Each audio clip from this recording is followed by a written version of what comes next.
Good morning on this May 15th, 2025. Can someone give me the definition for shadow work? Because I don't think I am following the common definition, whatever it is. All I see is people getting tired of shadow work or dismissing it as not working. Basically casting it as a shadow. It's cold out this morning still. What is shadow work in your definition? In my definition and in my experience, in my practice, shadow work is simply, and it's not simple by any stretch of the imagination, but shadow work is maintaining and nurturing a connection to your heart. It is maintaining a connection to your feeling center, your subconscious. It is maintaining awareness of your subconscious feelings. And I can see how that can get overwhelming, especially in the earlier stages, before you make any breakthrough in knowing yourself.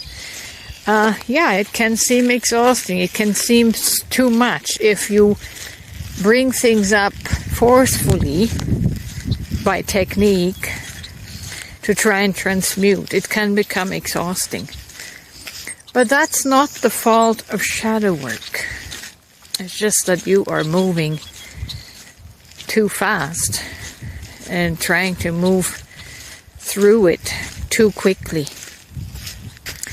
And then you get exhausted, like I said, and overwhelmed by your feelings. That's why you can't go into sessions, like weekly sessions, or to an appointment to do shadow work. You can't schedule your shadow work. Shadow work happens in solitude, when you're all of a sudden faced with your unconscious feelings, right? And when they come up for you in those most inopportune moments, that's when you deal with your shadow work. That's when you come to know yourself, right? You cannot schedule shadow work, because anything that is scheduled comes from the conscious mind, comes from your intellect, your planner, your ego, right? It's like ego going into school to learn something. That's at a completely different level in your brain. So you can't schedule shadow work. Shadow work takes you by surprise. It jumps out at you from the shadows. And then that is when you are not distracted. And you can sit with that and do inner inquiry, self-inquiry, compassionate self-inquiry. You can know that shadow intimately. You can feel into that shadow and gain an understanding around it and resolve it. You don't do that in a session, because in a session you are engaging, like I said, your intellectual, your mental mind, not your subconscious mind. So you're on a different schedule when you try to do this with a therapist or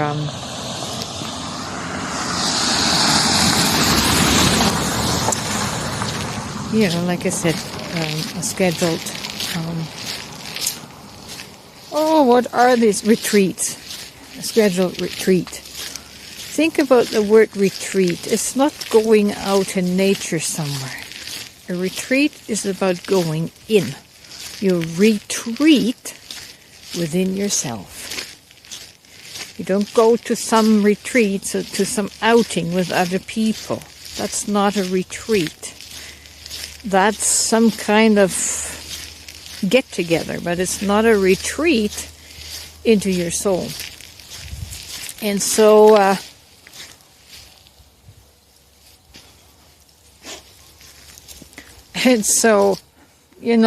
we're mostly doing it all wrong. By the definitions of the words, the retreat is for you retreating into yourself.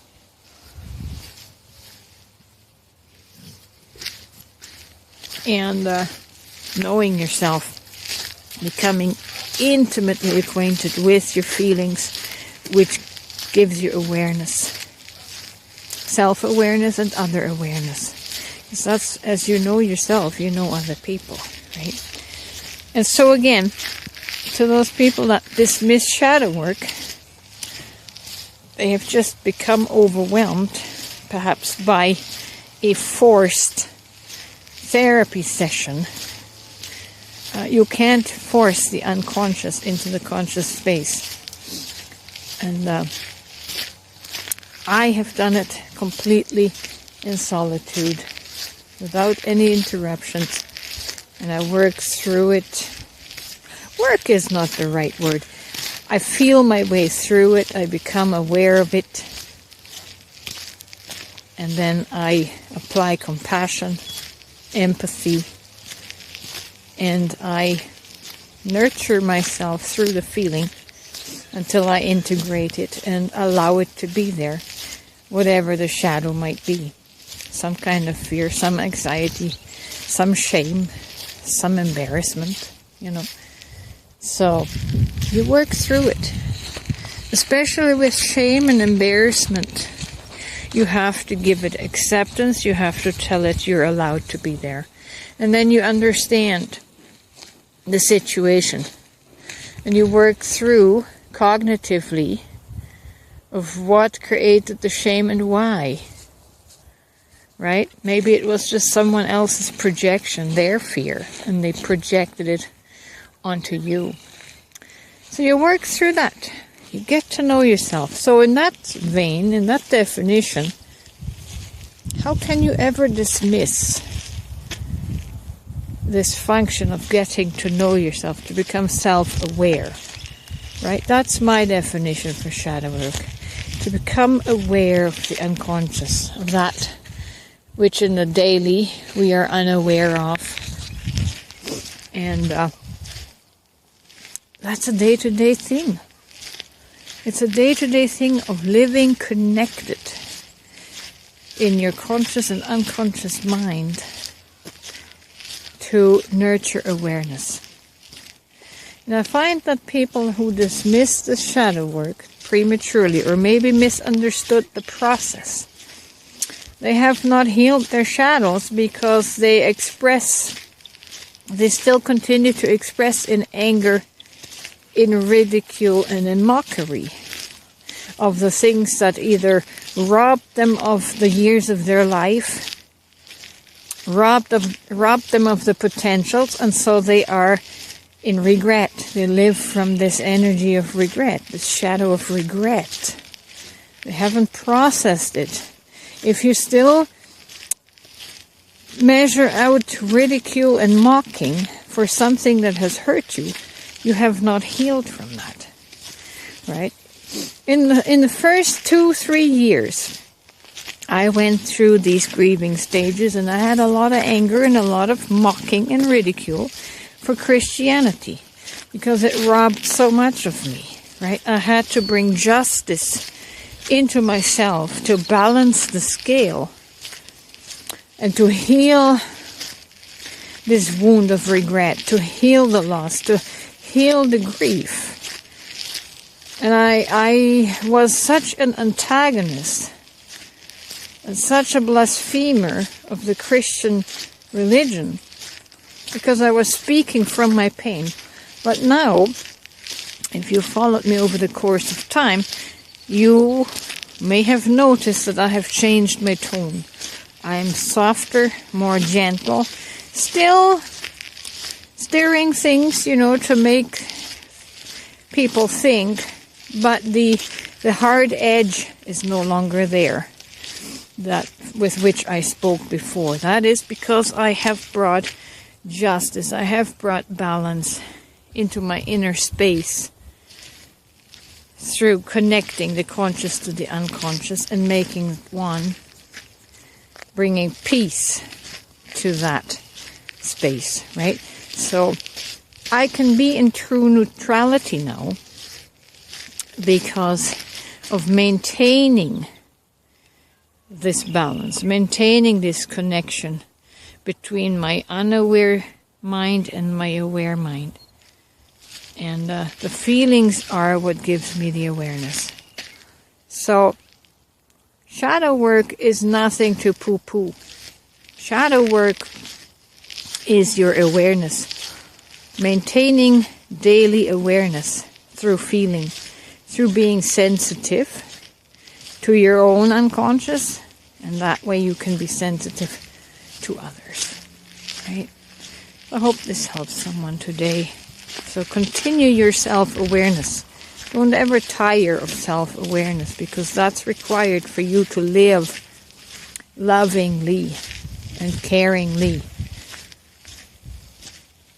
towards the world around you.